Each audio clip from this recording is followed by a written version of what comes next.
Not your average tabletop. Woohoo! Welcome back to Not Your Average Tabletop. I'm Zach, and today I'm going to be unboxing It's a Wonderful Kingdom. This is a game that I was definitely considering backing when it was on GameFound Kickstarter, just because I really love It's a Wonderful World. It's probably like a 9 or 10 for me. I mean, it's one of my favorite games of all time. But I just wasn't sure because this was... I typically play a lot of games at 2-player, so the 2-player only didn't scare me, 1 to 2 players. But I just wasn't sure if it was too far kind of away from what I really found to make It's a Wonderful World so great. But it's one that I just had to get. I just kept seeing, and I was like, I just love It's a Wonderful World so much that I have to at least give it a try. Get this one. And this one actually came with a few promo cards. I'm not sure exactly. I think these are... From my understanding, a lot of this game is very similar, where you're kind of getting cubes throughout the game, and then kind of placing them to build these different constructions, but just the way you're getting these cards is a little bit different. And I really like the artwork on this one, like the theme as well of being a kingdom. But let's just get right into the box.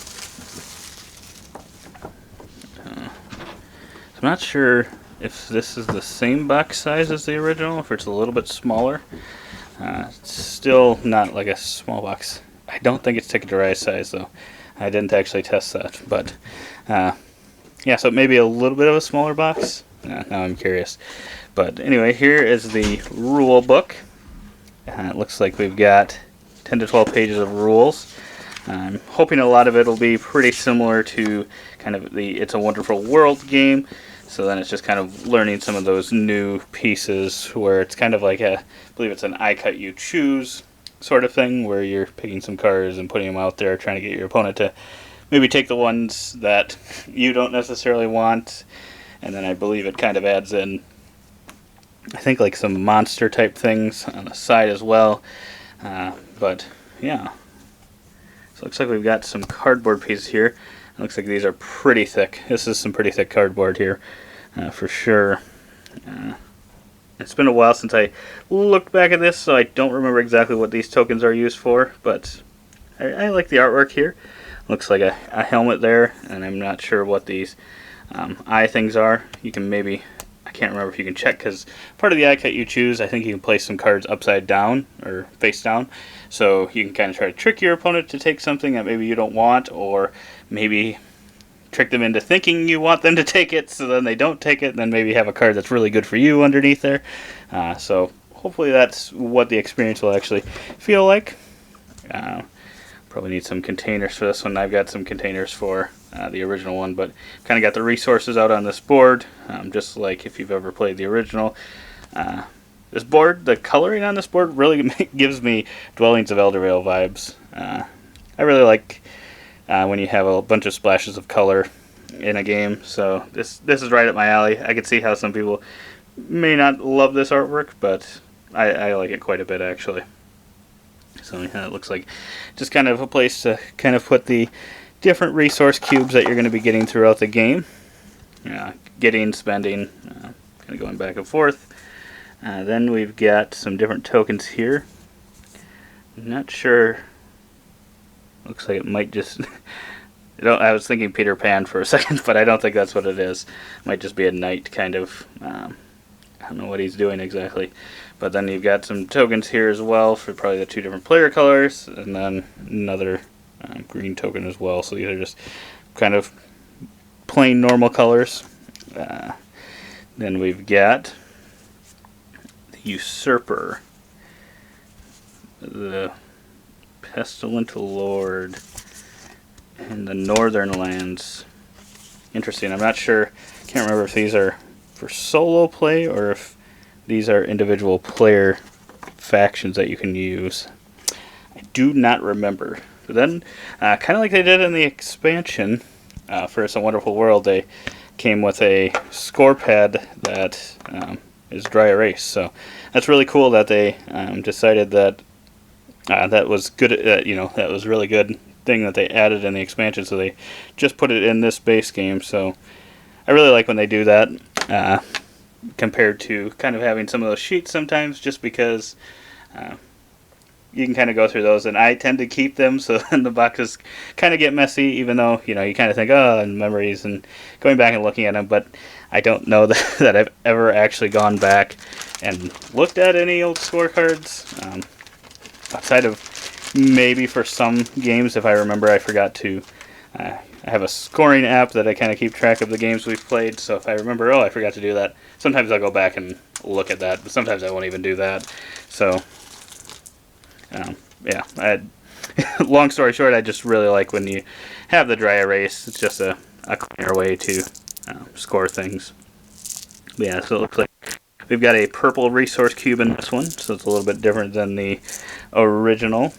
I think in that one you had green, black, yellow, blue, red, and gray. So we got purple here. So I think that's the only different color. The rest of them, I think are the same colors that were used before. Minus the black and green. Does not look like this one has that.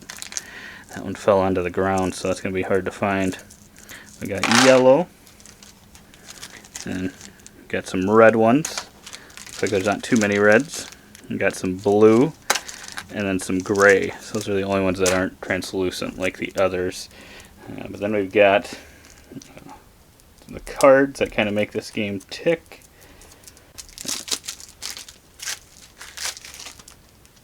I got them open pretty quickly, which is not always all that common for me.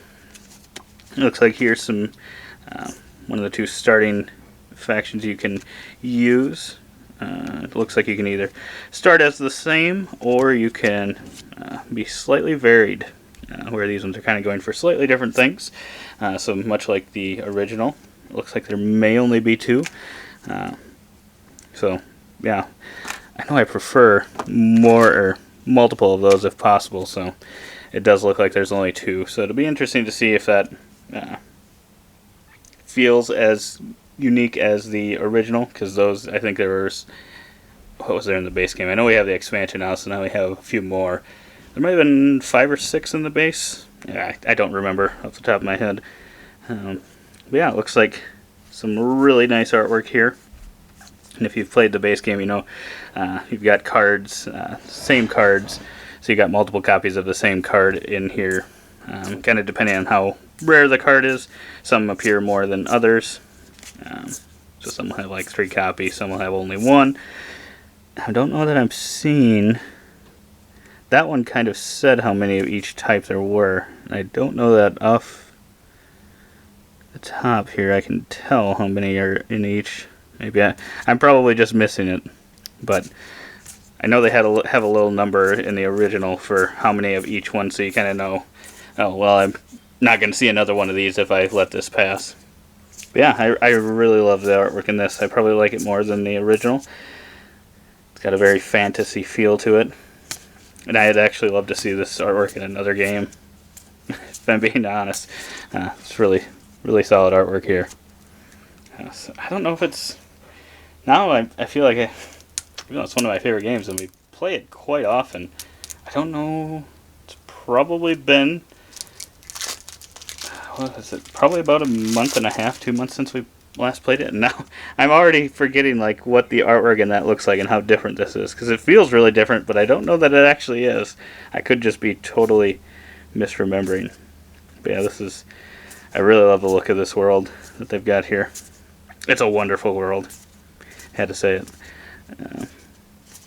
Yeah, I'm really liking the look of these cards. And yeah, some of these I think they're bad cards that you don't want. I don't remember exactly how they work. It's been a while since I looked at that. But yeah, it'll be interesting to see kind of how, if that kind of makes it less fun. Because I know I'm not always the biggest fan of take that in games. So I'm hopeful.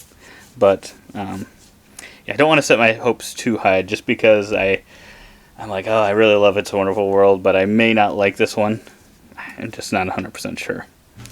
Pirate of the 5 Seas. There's some cool looking cards.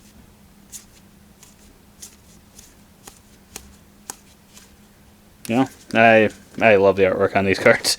It's actually really fantastic artwork. And now I'm really curious. I'm gonna have to go take a look at the artwork in the It's a Wonderful World to see if it is the same art or not. It might be, and it might just be kind of this fresh art might just be getting to me maybe.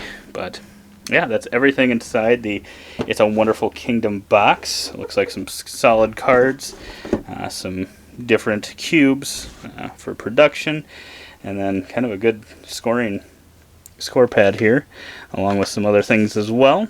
That's everything in the box. Hope to see you on the next video, and as always, don't forget to keep on nibbling on our content.